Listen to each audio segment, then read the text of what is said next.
warahmatullahi wabarakatuh. Nama saya Fitri Firdausi Amalia dari jurusan Hukum Ekonomi Syariah. Di sini saya akan menjelaskan tentang fikih muamalah kontemporer. Yang pertama, hubungan fikih muamalah kontemporer itu dengan fikih yang lainnya apa sih? Nah, ajaran tentang ibadah berkaitan dengan persoalan-persoalan pengabdian kepada Allah dalam bentuk-bentuk yang khusus seperti salat, zakat, puasa, dan lain sebagainya. Ajaran tentang ibadah ini bersifat permanen dan ditetapkan secara rinci baik oleh Al-Quran maupun Al-Hadis. Sikap seorang muslim dalam persoalan ibadah adalah melaksanakannya sesuai dengan petunjuk dalil yang ada dalam Al-Quran yang dijelaskan oleh Rasulullah SAW melalui sunnahnya. Ajaran tentang muamalah ini berkaitan dengan masalah yang berhubungan dengan kemanusiaan, interaksi dalam memenuhi kebutuhan sehari-harinya mereka. Itulah sebabnya bahwa bidang muamalah tidak bisa dipastikan sama sekali dengan nilai-nilai ketuhanan.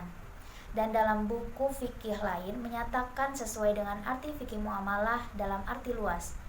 Maka cakupan muamalah sangat luas, meliputi seluruh aspek kehidupan manusia di dunia seperti persoalan bisnis, keluarga, hukum, waris, kenegaraan, sanksi, dan lain sebagainya. Ini adalah bahwasanya muamalah dalam kajian fikih sangat erat dengan fikih-fikih lainnya. Yang kedua, manfaat mempelajarinya. Apa sih manfaatnya mempelajari fikih muamalah kontemporer ini?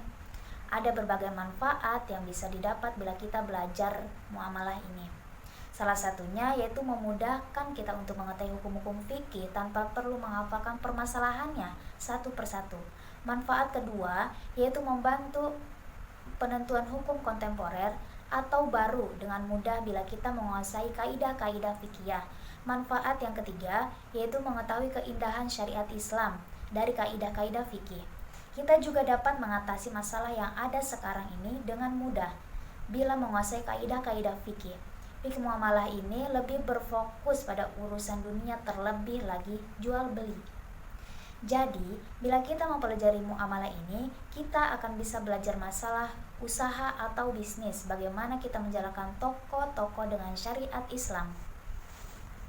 Selanjutnya tentang wakalah, yaitu konsep dan aplikasinya dalam lembaga keuangan syariah. Apa sih wakalah itu? Wakalah dalam hukum Islam yaitu pelimpahan kekuasaan oleh seseorang sebagai pihak pertama kepada orang lain sebagai pihak kedua dalam hal-hal yang diwakilkan. Nah, menurut bahasa, wakalah itu bermakna penyerahan, pendelegasian, atau pemberian mandat. Juga bisa bermakna memelihara. Secara istilah, wakalah itu berarti pelimpahan kekuasaan oleh seseorang kepada orang lain dalam hal-hal yang diwakilkan. Wakalah dalam aplikasi perbankan terjadi apabila nasabah memberikan kuasa kepada bank untuk mewakili dirinya melakukan pekerjaan jasa tertentu. Dalam praktek perbankan, wakalah lazim diaplikasikan untuk produk transfer uang. Dalam hal ini, nasabah bertindak sebagai muwakil, yaitu pihak yang mewakilkan pekerjaan transfer uang kepada pihak yang dituju. Sedangkan bank bertindak sebagai pihak wakil dari nasabah. Tawkilnya berupa transfer uang. Untuk transaksi transfer tersebut, biasanya nasabah akan membayarkan uang sebagai fee. Selanjutnya rahen, yaitu konsep dan aplikasinya dalam lembaga keuangan syariah. Nah, gadai merupakan salah satu kategori dari perjanjian utang piutang, yang mana untuk suatu kepercayaan dari orang yang berpiutang, maka orang yang berutang menggadaikan barangnya sebagai jaminan terhadap utangnya itu. Barang jaminan tetap milik orang yang menggadaikan atau orang yang berutang, tetapi dikuasai oleh penerima gadai orang yang berutang. Konsep tersebut dalam fikih Islam dikenal dengan istilah rahen atau gadai. Akad rahen ini bertujuan agar pemberi pinjaman lebih mempercayai pihak yang berutang. Pemeliharaan dan penyimpanan barang pegadaian pada hakikatnya adalah kewajiban pihak yang menggadaikan. Namun dapat juga dilakukan oleh pihak yang menerima barang gadai dan biayanya harus ditanggung rahen. Biasanya biaya ini tidak boleh ditentukan berdasarkan jumlah pinjaman. Nah, dalam implementasi akad rahen ini di lembaga keuangan syariah ada dua jenis. Yang pertama, akad rahen dijadikan produk turunan berupa agungan atas pembiayaan, dan kedua, akad rahen sebagai pokok produk utama dalam bentuk gadai. Nah, Satu, akad derahan sebagai produk turunan atau jaminan pembiayaan. Harta yang diagungkan disebut almarhun atau yang diagungkan. Harta agungan itu harus diserah terimakan oleh ar-rahan kepada al-murtahin pada saat dilangsungkan akad derahan tersebut. Dengan serah terima itu, agunan akan berada di bawah kekuasaan al-murtahin.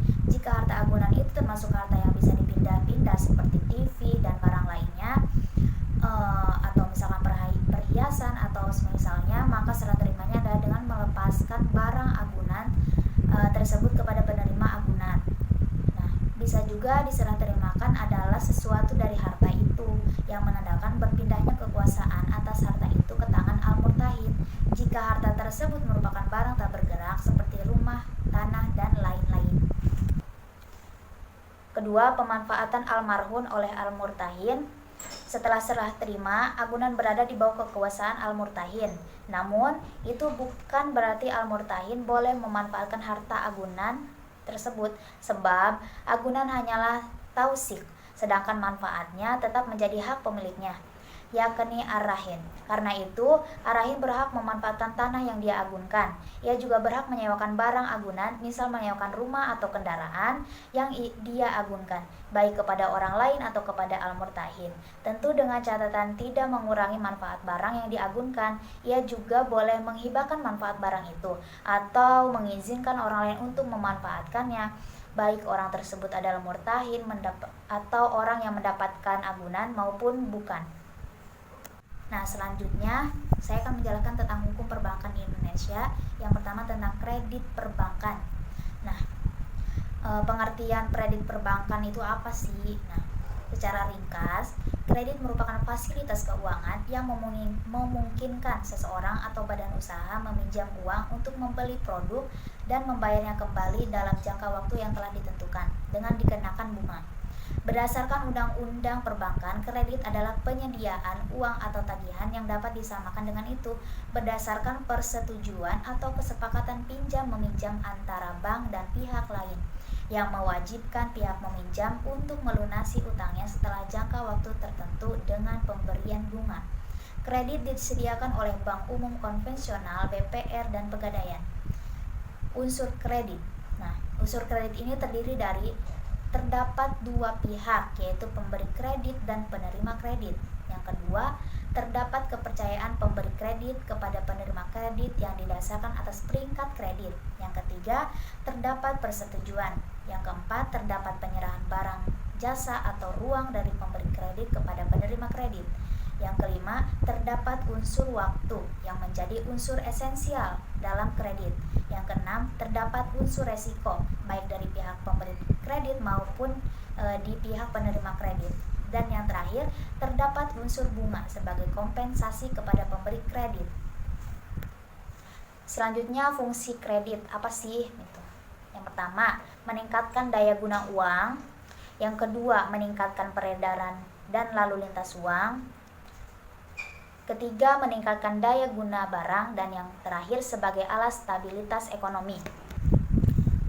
Selanjutnya, jenis kredit. Penggolongan kredit sebagai produk perbankan konvensional dapat ditinjau dari berbagai aspek, diantaranya pertama, dari berdasarkan jangka waktu yang terdiri dari satu, kredit jangka pendek, yaitu kredit yang jangka waktunya tidak melebihi 1 tahun. Yang kedua, kredit jangka menengah, yaitu kredit yang mempunyai jangka waktu hingga 3 tahun. Dan yang terakhir, kredit jangka panjang yang memiliki jangka waktu di atas 3 tahun. Dan yang kedua, berdasarkan tujuan penggunaannya, itu terdiri dari satu, kredit konsumtif, yaitu kredit yang diberikan bank untuk kepentingan konsumtif debitornya sebagai kredit perumahan atau kredit kendaraan bermotor.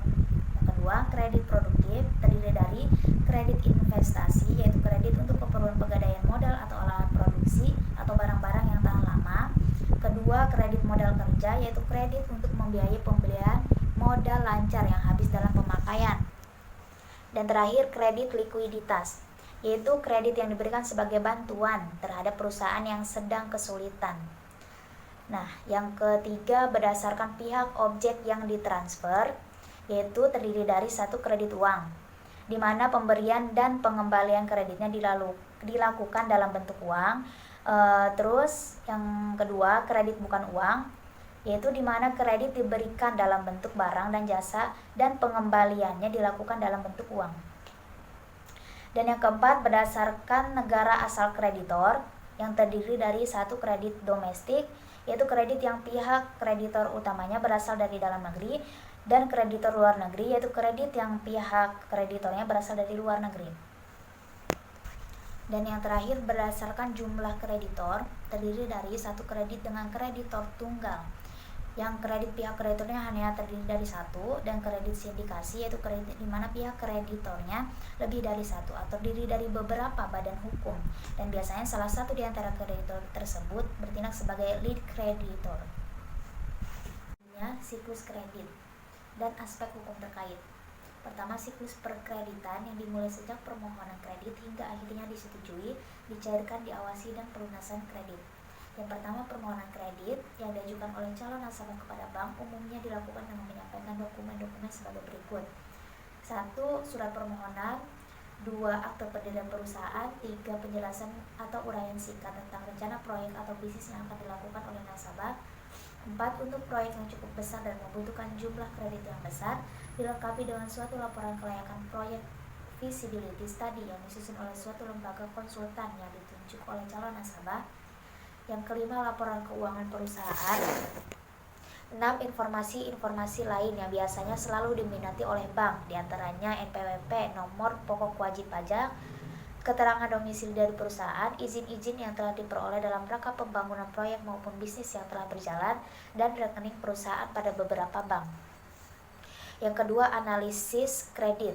Nah, secara umum analisis ini dilakukan berdasarkan dua metode. Yang pertama, metode penilaian 6C, yaitu Capital Capacity, Condition of Economic, Collateral, and Constraint. Dan yang kedua, metode penilaian 6A, yaitu yuridis hukum, pasar dan pemasaran, teknis manajemen keuangan, dan sosial ekonomis. Yang ketiga, persetujuan kredit. Nah, analisis kredit yang dibuat oleh account officer atau wira kredit periksa review kedahulu oleh atasannya kepada bagian kredit sebelum disampaikan kepada direksi bank. Namun dari laporan kredit bermacam-macam tergantung pada sistem dan prosedur yang dimiliki oleh bank, diantaranya laporan analisis kredit, laporan penuh analisis permohonan kredit, laporan rekomendasi kredit, appraisal study, dan laporan kelayakan proyek. 4. Perjanjian kredit. Nah, perjanjian kredit ini dipersiapkan oleh seorang notaris publik yang ditunjuk bank atau dipilih oleh calon nasabah. Isi perjanjian kredit ini dibuat oleh notaris publik yang berdasarkan masukan dari pihak bank, yaitu sebagai berikut. 1. Pihak pemberi kredit bank yang bersangkutan. 2. Pihak penerima kredit perusahaan nasabah. 3. Tujuan pemberian kredit. 4. Besarnya biaya proyek. 5. Besarnya kredit yang akan diberikan oleh bank. 6. Tingkat bunga kredit. 7. Biaya-biaya lain. Yang ke-8. Jangka waktu pengembalian kredit angsuran. 9. Jadwal pembayaran angsuran kredit dan pembayaran bunga kredit yang dinyatakan secara terperinci pada pasal tertentu dalam perjanjian. Yang ke-10, jaminan kredit. 11, syarat-syarat yang harus dipenuhi sebelum kredit dicairkan. 12, kewajiban-kewajiban yang dilakukan atau dipenuhi oleh nasabah kredit selama kredit belum dilunasi. Dan yang terakhir, hak-hak yang dimiliki oleh bank selama kredit belum dilunasi. Dan yang kelima, pencairan kredit. Nah, pencairan kredit ini diminta debitur. Kredit hanya dapat dilakukan bank setelah debitur yang bersangkutan memenuhi berbagai persyaratan seperti dituangkan dalam perjanjian kredit yang ditandatangani kedua belah pihak bank, debitur, serta dicatat di hadapan notaris publik. Persyaratan ini umumnya meliputi sebagai berikut. 1. Perjanjian kredit sudah ditandatangani. 2. Penarikan kredit sudah sesuai dengan kebutuhan proyek. 3. Penarikan kredit sudah sesuai dengan jadwal pembangunan proyek. 4. Permohonan pencairan kredit didukung oleh dokumen-dokumen sesuai dengan kebutuhan pencairan pokok. Dan yang terakhir, besarnya kredit harus sesuai dengan perbandingan rasio yang disepakati antara dana yang bersumber dari nasabah debitur dan pembiayaan dari bank. 6. Pengawasan kredit. Nah, pengawasan monitoring kredit meliputi berbagai aspek atau kegiatan, diantaranya adanya administrasi kredit yang memadai. Yang kedua, keharusan bagi nasabah kredit untuk menyampaikan laporan secara berkala atas jenis-jenis laporan. Yang ketiga, keharusan bagi wira kredit account officer untuk melakukan kunjungan ke perusahaan atau proyek yang dibiayai bank. 4. Adanya konsultasi yang terstruktur antara pihak bank dengan debitur. 5. Adanya suatu sistem peringatan. Yang keenam, yang ketujuh, pelunasan kredit. Yang kedelapan, tambahan kredit. Yang kesembilan, kredit bermasalah. Yang kesepuluh, penyelamatan kredit bermasalah. Nah, penyelamatan kredit bermasalah ini dapat melakukan beberapa tindakan penyelamatan sebagai berikut. 1. Rescheduling. Yang kedua, reconditioning. Ketiga, restructuring. Yang keempat, kombinasi 3R. Yang kelima, eksekusi yang dilakukan bank melalui berbagai cara, yaitu menyerahkan kewajiban kepada BUPN, Badan Usaha Piutang Negara, dan menyerahkan perkara ke Pengadilan Negeri Perkara Perdata. Selanjutnya, aspek hukum terkait kredit perbankan.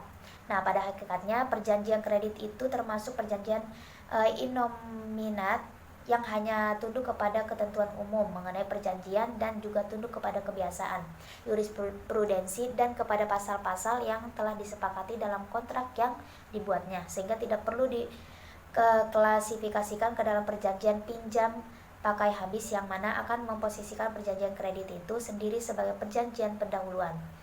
Selain itu, ada beberapa hal yang membuat perjanjian kredit tidak diklasifikasikan sebagai perjanjian nominat. Hal ini disebabkan karena dalam prakteknya perjanjian kredit memiliki identitas tersendiri yang berbeda dengan perjanjian pinjam meminjam atau pinjam pakai habis, di mana dalam perjanjian kredit sudah ditentukan bahwa pemberi kredit adalah bank atau lembaga pembiayaan dan bukan oleh individu atau pribadi sebagaimana dinyatakan pada pasal 1 ayat 12 Undang-Undang Nomor 7 Tahun 1992 sebagaimana telah dirubah dengan Undang-Undang Nomor 10 Tahun 1998 tentang perbankan. Sementara untuk perjanjian pinjam meminjam dapat dilakukan oleh dan antara individu. Demikian juga pengaturan yang berlaku untuk perjanjian kredit berbeda dengan perjanjian pinjam meminjam atau perjanjian pinjam pakai habis. Selanjutnya, jaminan dalam kredit perbankan. Nah, pengertiannya dijelaskan dalam pasal 8 ayat 1 Undang-Undang Nomor 7 Tahun 1992 sebagaimana telah dirubah dengan UU Nomor 10 Tahun 1998. Diterangkan dalam penjelasan, jaminan pemberian kredit atau pembiayaan berdasarkan prinsip syariah berarti keyakinan atas itikad dan kemampuan serta kesanggupan nasabah debitur untuk melunasi kewajibannya atau utangnya sesuai dengan yang diperjanjikan. Keyakinan atas kemampuan dan kesanggupan debitur itulah yang menjadi faktor penting yang harus diperhatikan oleh bank.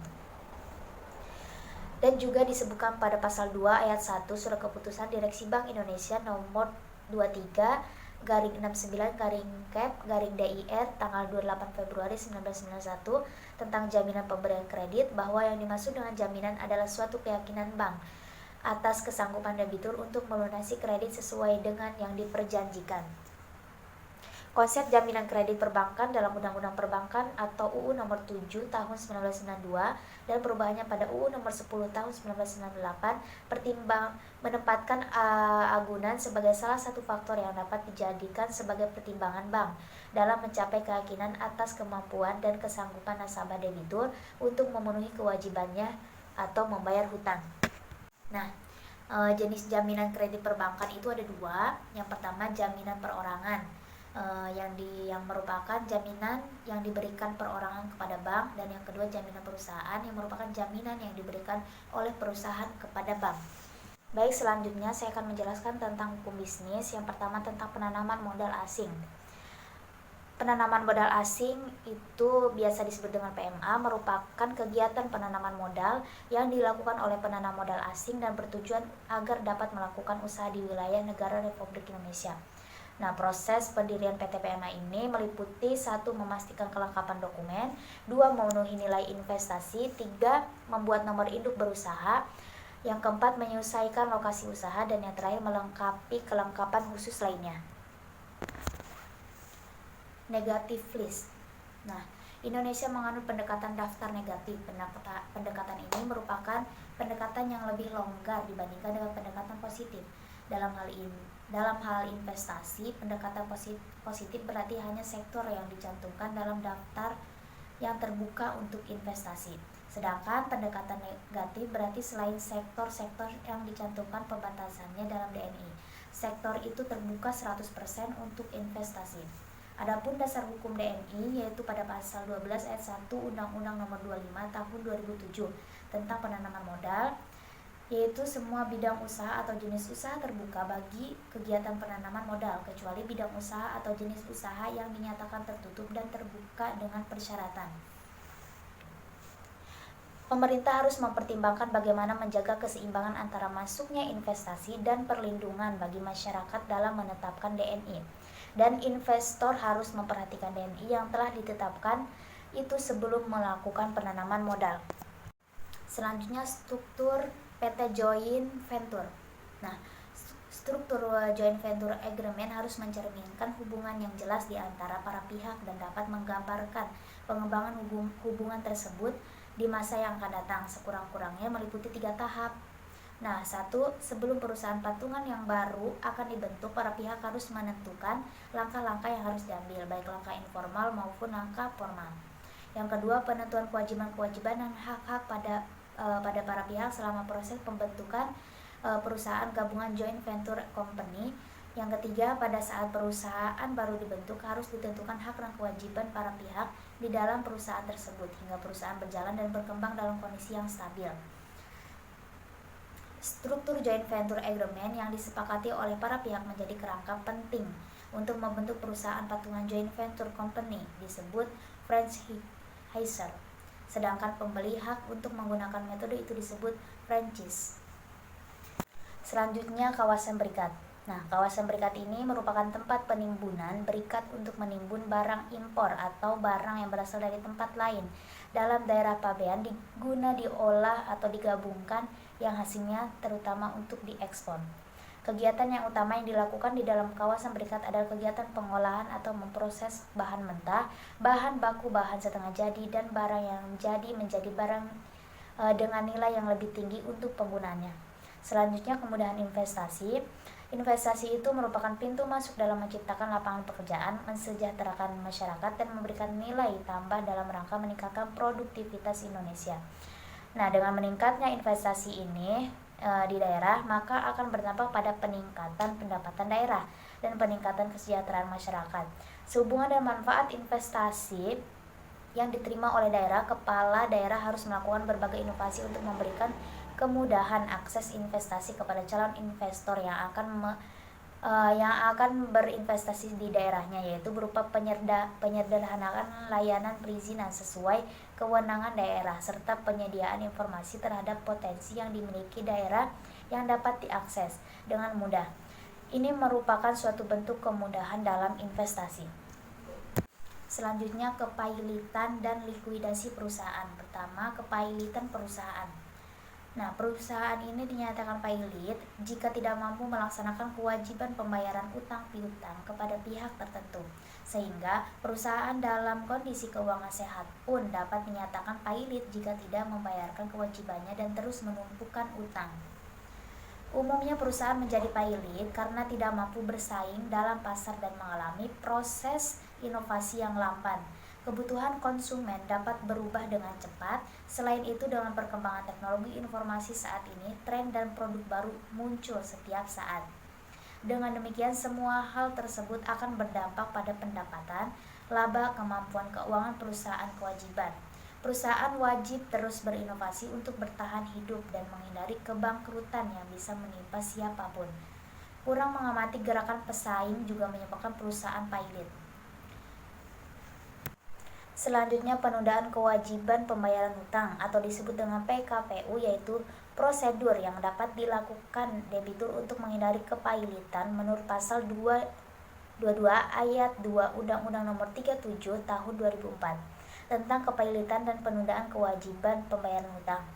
Debitor yang tidak dapat atau memperkirakan tidak akan dapat melanjut membayarkan utang-utangnya yang sudah jatuh waktu dan dapat ditagih, dapat memohon PKPU Tujuan pengajuan PKPU yaitu agar debitur dapat mengajukan rencana perdamaian yang meliputi tawaran pembayaran sebagian atau seluruh utang kreditor, baik kreditor prevent maupun konkuren. Selanjutnya, likuidasi perusahaan. Ini merupakan salah satu proses yang wajib dilalui sebagai syarat penutupan suatu perusahaan. Istilah ini juga dapat memiliki arti sebagai cara pemberesan atau pembersihan perusahaan serta menyelesaikan kewajiban perusahaan. Pada umumnya, penyebab dilikuidasinya suatu perusahaan yaitu masalah dalam bidang finansial. Namun ada juga dengan beberapa alasan yang lain. Berikut yaitu faktor yang dapat menjadi penyebab suatu perusahaan melakukan proses tersebut, yaitu 1. Pengelolaan utang yang kurang baik, 2. Tingkat likuiditas yang cukup rendah, 3. Melakukan kegiatan finansial yang kurang tepat, yang keempat permasalahan internal perusahaan, 5. Mayoritas pemegang saham, 6. Perizinan yang tidak diperbarui, dan 7. Pengadilan dalam terjadinya merger atau konsolidasi perusahaan. Ketetapan suatu perusahaan dapat dilakukan likuiditas atau dinyatakan pailit juga dapat dilihat dari beberapa undang-undang. Yang pertama, Undang-Undang Nomor 37 Tahun 2004 tentang kepailitan dan penundaan kewajiban pembayaran utang. 2. Undang-Undang Nomor 40 Tahun 2007 tentang perseroan terbatas. Dan 3. Peraturan Pemerintah Nomor 25 Tahun 1999 tentang pencabutan izin usaha, pembubaran dan likuidasi bank. Selanjutnya tentang merger dan akuisisi. Merger dan akuisisi ini merupakan salah satu strategi bisnis yang diambil perusahaan untuk menghadapi persaingan usaha yang semakin ketat. Nah, strategi ini dikenal juga dengan business combination, yaitu penyatuan dua atau lebih perusahaan yang terpisah menjadi satu kesatuan entitas ekonomi. Karena dengan adanya merger atau dengan akuisisi, atau suatu perusahaan memperoleh kendali dengan membeli saham atau aktivitas perusahaan lain. Merger itu merupakan salah satu strategi bisnis yang dilakukan perusahaan dengan cara penggabungan atau penyerapan oleh satu perusahaan terhadap perusahaan lain. Jika dua atau lebih perusahaan melakukan merger, maka hanya akan ada satu perusahaan yang berdiri. Perusahaan yang tetap berdiri biasanya memiliki ukuran bisnis yang lebih besar, yang dipertahankan hidup dan tetap mempertahankan nama dan status hukumnya. Atau juga bisa perusahaan yang telah merger tersebut berubah nama dan status hukumnya menjadi perusahaan baru. Contoh perusahaan yang melakukan merger yaitu Bank Syariah Mandiri, BRI Syariah, BNI Syariah yang menjadi BRI menjadi Bank Syariah Indonesia atau BSI. Dan akuisisi yaitu salah satu strategi bisnis yang dilakukan oleh sebuah perusahaan dengan mengambil alih kepemilikan atau pengendalian atas saham atau aset perusahaan lain. Bedanya dengan merger yaitu dalam strategi akuisisi ini, baik perusahaan pengambil alih atau yang diambil alih tetap berdiri sebagai badan hukum yang terpisah. Contohnya yaitu YouTube, akuisisi Facebook terhadap WhatsApp dan Instagram dan lain sebagainya. Selanjutnya, merger dan akuisisi lintas negara. Terlepas dari ketidakpastian ekonomi, tren merger dan akuisisi lintas batas negara semakin penting dan dianggap sebagai strategi penting untuk pertumbuhan. Lintas batas negara termasuk kegiatan yang terjadi antara dua negara yang berbeda. Dengan demikian, dapat disimpulkan bahwa merger dan akuisisi lintas batas negara pada dasarnya adalah negosiasi di mana perusahaan target dan perusahaan pengambil alih berasal dari negara asal yang berbeda.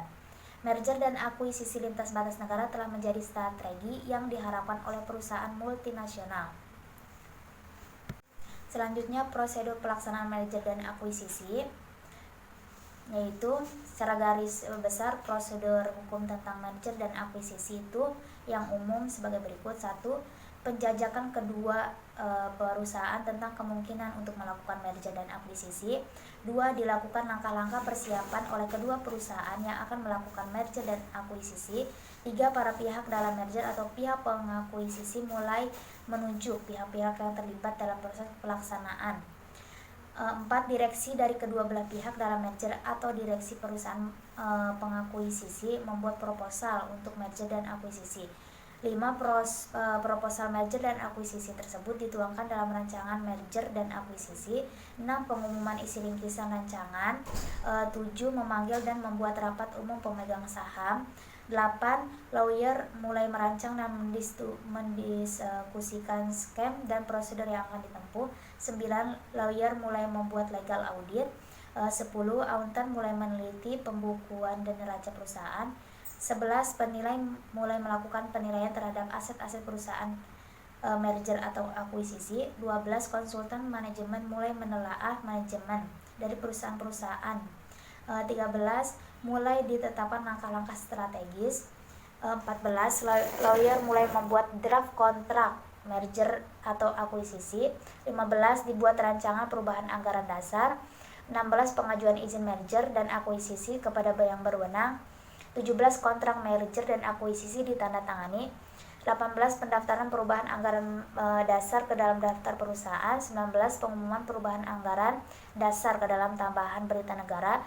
20. Penyelesaian administrasi pelaksanaan merger dan akuisisi. Dan yang terakhir, penyelesaian proses likuidasi bagi merger yang memerlukan likuidasi dan pembubaran perusahaan bagi perusahaan yang tidak memerlukan proses likuidasi.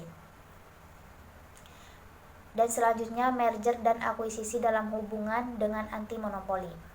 Dalam UU Anti Monopoli dan Persaingan Tidak Sehat dikatakan bahwa merger dan akuisisi dilarang jika dapat menyebabkan praktek monopoli dan persaingan usaha tidak sehat. Pembatasan praktek monopoli yaitu penguasaan pangsa pasar lebih dari 50% untuk satu pelaku usaha atau lebih dari 75% dari dua atau lebih pelaku usaha. Sedangkan batasan dan yang terakhir tentang larangan-larangan dalam merger dan akuisisi. Salah satu syarat merger dan akuisisi yaitu tidak boleh menimbulkan monopoli dan persaingan tidak sehat di pasar. Jadi larangan dalam merger dan akuisisi ini adalah monopoli. Monopoli itu dilarang karena jika monopoli terjadi maka banyak pihak yang akan dirugikan. Baik itu masyarakat sebagai konsumen ataupun pihak yang tersaing secara tidak sehat tersebut. Di samping itu, selain dari pihak konsumen atau pesaing bisnis, ada pihak lain yang menderita kerugian karena tindakan merger dan akuisisi ini. Sehingga dalam hal ini, hukum tentang merger dan hukum tentang perusahaan menyediakan berbagai perangkat dan upaya hukum yang melarang merger yang merugikan mereka. Pihak-pihak lainnya yang cenderung dirugikan karena tindakan merger dan akuisisi ini yaitu salah satu atau kedua perusahaan yang melakukan merger dan akuisisi, pihak pemegang saham minoritas dalam perusahaan-perusahaan tersebut, pihak karyawan, dan pihak kreditor. Sekian dari saya. Wallahu muwaffiq ila aqwamit thoriq. Wassalamualaikum warahmatullahi wabarakatuh.